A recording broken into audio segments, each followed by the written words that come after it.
let me ask you to comment on 6 things. One, Ozempic and semaglutides, which I asked you last night, but for anyone that didn't comment, or you could comment again since it's such a big topic. 2, alcohol. A lot of people like to have some alcohol. Is this a little factor, big factor? 3, coffee. Where do you stand with that? 4, soy products, which we've talked a little bit about, but just to clarify. 5, fish. And 6, grass-fed beef. There's a person named Callie Means who's doing a lot of great work talking about the food industry. He really seems fantastic, but he's very pro grass-fed beef. So, so semaglutides, which is Ozempic, alcohol, coffee, soy products, fish, and grass-fed beef. If you could each just give us thoughts of guide us on those 6 things. Yeah. Semaglutide is the devil's drug, and I don't think anybody should be started on it. It does not cure obesity. You start out very obese, you wind up less obese. The principle, get your patients on a whole food plant-based diet at $1,000 a month and side effects. And most people stop the drug after 6 to 12 months. It's a triumph of advertising, but it's not good medicine. Ethyl alcohol is a poison to every organ in the body. It kills every tissue it touches. I really don't think it has any business in the human body. There's non-alcoholic wines, non-alcoholic beers. I really think getting the alcohol out should be a major goal for everyone. Coffee, there's studies showing that a cup or 2 in the morning doesn't do you any harm, and I think you can get antioxidants from other substances. It hurts my stomach, but a cup of coffee, I guess, in the morning is to get you started. Maybe 1 in the afternoon. I don't think it does any great harm. Fish has become filled with mercury and dioxins and lead, and now microplastics. As the generating fish nets break up out in the ocean, the little fish eat the microparticles you have to see under the microscope, but then the big fish eat those fish, and the big fish eat those fish. And by the time you get up to salmon and tuna, they have eaten all the concentrated microplastics. So one, you sure don't want to be eating those fish. And second, guess what happens to half the fish catch? It's ground up and added to cattle feed and pig feed and chicken feed. And so even the meat eaters who, I don't eat fish, you're still getting the microplastics from the fish. So all the way around, it's time to let the fish off the hook. It's time to let the oceans heal already. Yes, we've used fishing up. Turn that page, folks. It's become toxic to us and our future on the earth. And grass-fed beef is another gimmick. They may have less fat, but you could never possibly feed America's voracious beef appetite with grass-fed beef. There's so few of them; it would take up all the land in America. And they live long environmentally. The grass-fed cattle live 4 years, where the feedlot cattle are slaughtered at 16 months. So they have an extra 3 years to belch out methane and add to global warming. It's a real scam. I don't care what their cholesterol level is. And it's time to stop with the cattle out west. It's decimating the environment. And by the way, Stephen, Casey Means is a woman. She was an ENT resident at Stanford, and great speaker, charming. But she really thinks as long as it's organic beef, as long as it's unprocessed food, it's great for you. And she needs some education. She has a brother, I guess, Callie. Yeah, they're siblings. They're siblings. Yeah. The brother's Kelly. She's Casey, right? We have a tremendous amount of studies on the impact of beef on shortening lifespan from both cardiovascular death and all-cause mortality.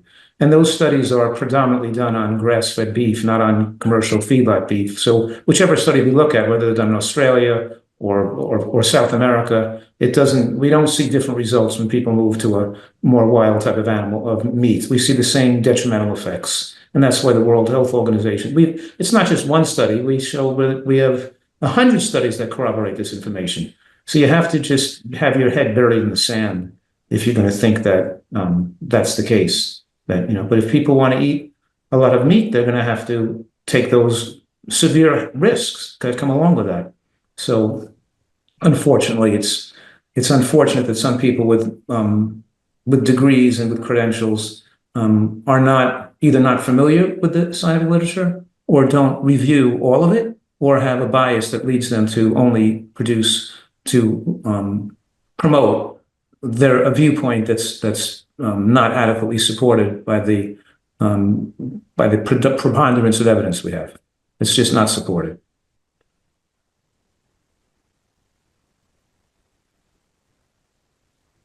I wasn't sure if you were going to hop in, Brenda, but I guess I can try to run down these 6 real quick. Alcohol, I don't have much else to add. I mean, I would say our new Canadian guidelines are excellent. The ones that came out just, I think it was last year, the year before. Basically, 0 is the safest level, 1 to 2 a week, some risk, but not a ton. And from there, it just goes up. That's about as simple as I can make it for cancers, for cognitive disorders, for eventually, once you get up into regular intake, cardiovascular risks, and so on. Coffee, like Dr. Clapper said, I think it's fine. The research on it actually very consistently positive, if anything, but there are some individuals who are more sensitive to the caffeine, maybe struggle with anxiety when they consume it, get jittery. Certainly can affect people's sleep if consumed in the afternoon or beyond. But other than that, it's fine. Soy, we already talked about. Fish, I mean, as far as health outcomes, yes, it's consistently associated with positive outcomes, but compared to plant protein sources, there doesn't seem to be any kind of advantage as far as outcomes go, like heart disease risk, again, cancers, and so on. And when it comes to the ethical implications, I mean, we kill 1 trillion plus sea creatures per year. It's absurd, and of course, the environmental impacts that come along with that, I think, are more than enough reason to choose other options. Grass-fed. So, I mean, yes, there's a slight difference in fat profile, and you'll see people skew these numbers to be like it's not even skewing. It's presenting them in a way that makes it sound favorable. They'll say 30% more omega-3 fat or something like that. Well, 30% more of nothing is still nothing. That's how you have to think about it, is the total amount is super low. And we have studies that match fat content. So they essentially compare plant protein sources and red meat, but equating fat content. And we still see that the plant protein sources are favorable for outcomes. Again, mortality, cardiovascular risk. And we can look at the swap meat trial, which people in the sort of animal-based space hate. But this compared Beyond Meat products to grass-fed and organic meat. And the Beyond Meat products came out better for both a little bit of weight loss and LDL cholesterol levels. So that's using what many would consider, like calorie and casein means, the best of the best. And still, even the Beyond Meat, the old iteration, the less healthy version of Beyond Meat, came out on top. Now, the one part where I think I would disagree with Dr. Clapper a bit is actually on the semaglutide. And that's because, for once, I don't know, first time in how many decades we're seeing a decline in obesity in the US. As far as rates of attrition, from what I can see, it's about 20% in a year. So, I mean, maybe we've seen different stats there, but that's fine. But I view it like, when it comes to obesity, we live in an obesogenic environment. Best case scenario, we would change the environment, have healthy, nutritious foods available on every corner, and make the McDonald's and whatnot less available. Unfortunately, that's not the world we live in, and different people have different urges, different chemical signaling in their brain that drive them to consuming these foods. And I liken it to a race. Let's say you have 2 people who are going to run a 100-meter dash, but one of them randomly gets selected to wear a 20-pound backpack. Now, I would look at that and say that that's unfair, right? That person has to wear an extra 20 pounds on them. because they didn't choose that. It just happened to fall on them like genetics fall onto an individual. What the GLP-1s do is, in my view, they level the playing field. So somebody who really struggles because of the wiring of their brain to say no to the McDonald's as they walk by, whereas I personally can walk right by and not think about it, it's allowing them to then walk by and not think about it, hence running that race on an equal playing field without the extra weight that was randomly put on them. So that's how I view it. Is there ongoing research? Yes. Are we seeing some positives there? I would say lower risk of cardiovascular diseases, reductions in type 2 diabetes risk, reductions in potentially obesity-related cancers. So yeah, that's the one thing that I think I would disagree on a bit. But that should never, in my opinion, be given without also dietary counseling. That is the other aspect of that needs to, like the lifestyle intervention also needs to be put into place so that they can do both versus just one or the other.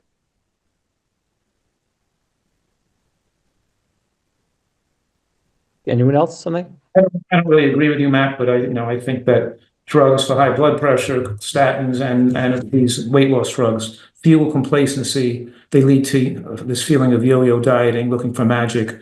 People are less likely to pay attention to really learning the tenets of lifestyle medicine. And I feel it puts the focus on the wrong syllable. And I think the majority of people that are going to be on these drugs are going to quit them. The weight's going to come back. The weight loss is not very significant. And we don't know the long-term dangers because that we'll know 10, 20 years from now. So we're dealing with quite an unknown here that could be more risky than you think.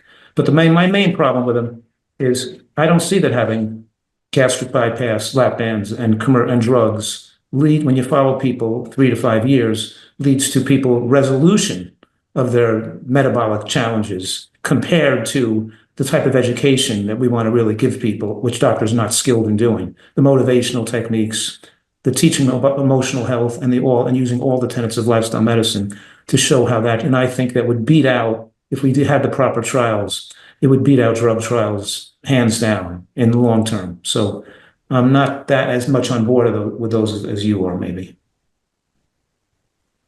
Yeah, and I guess I can run through our things as well. I completely agree with everyone on the alcohol thing. There is no safe level of alcohol intake, so we need to absolutely minimize intake.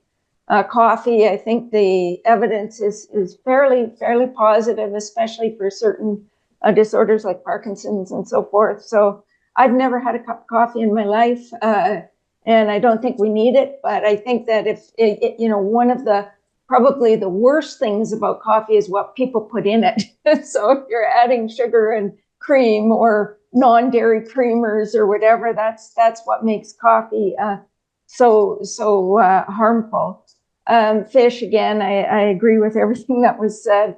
I think replacing red meat with fish is a step in the right direction from a health perspective, but possibly, from an environmental perspective, there are big issues there as well. Soy, I think we all agree that we have a truckload of evidence for the benefits of soy. I would say sticking to organic is probably a good idea. But more first generation soy foods like edamame and tofu and tempeh and so forth is a good plan as opposed to the very highly processed variations. Grass-fed beef is has a much larger carbon footprint than non-grass-fed beef. If we want to think about the environmental impact, from a health perspective, again, not that much difference, even though it's a little better fat profile. The GLP-1 agonists, I'm not a physician, but I think wherever we can, we want to support people in making healthy lifestyle changes and eating more healthfully. There are some people that it may help temporarily, but in the long term, drugs have side effects and can have adverse consequences. So there's always got to be a pretty big risk-benefit analysis there. Let me add one thing, and that is that even the small fish like sardines, we're dumping thousands of tons of garbage into the ocean. It's not just the plastics from fishing nets. And these microplastics and nanoplastic particles, when you eat a small fish, you eat the whole digestive tract. which is full with plastic. So you get tons of plastic even with the small fish, non-predatory fish. Furthermore, that we're seeing that a link between people who eat fish from inland lakes and higher clusters of ALS due to agricultural runoff and growth of algae and cyanobacteria, which filters down the toxin BMAA into lake fish, and also the coastal waterways off the continental shelf. We're seeing that there's clusters of ALS and PDS, Parkinson's dementia syndrome, around Chesapeake Bay where people eat more seafood, particularly bivalves and shellfish. The bivalves refer to clams, oysters, mussels, and scallops because they're bottom feeders and they filter a lot of water through them, and the plastic particles floating in the water filter and get stuck in these. And also the shellfish, like the crabs and lobsters that live on the bottom, could have 50 times as much of BMAA and plastic particles that filter down into these contaminated fish. So we're seeing now in the scientific literature clusters of cases of neurologic and mental disorders and effects of people eating fish from these polluted waterways. And we're just nonstop polluting our waterways. And also there's a relationship between the agricultural runoff from meat production to the nitrogen contamination of inland lakes, to the overgrowth of algae, to contamination of lake fish, is all a cycle of interrelated between animal husbandry and animal farming and fish farming, which contaminates waters and makes these things more toxic.